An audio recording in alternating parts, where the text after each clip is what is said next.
आज बनवलेला मेनू आहे ना, तो आहे डाळ भात आणि कढी.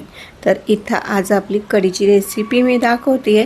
तर डाळ भाताची रेसिपी पण आधीच अपलोड केलेली आहे, नक्की एकदा व्हिजिट करा बरं का. ह्या डाळ भात आणि कढीची जी चव आहे ना, 5 स्टारच्या कोणत्याच हॉटेलच्या मेनूला येणार नाही. इतकी भारी ही डाळ भात आणि कढी बनते.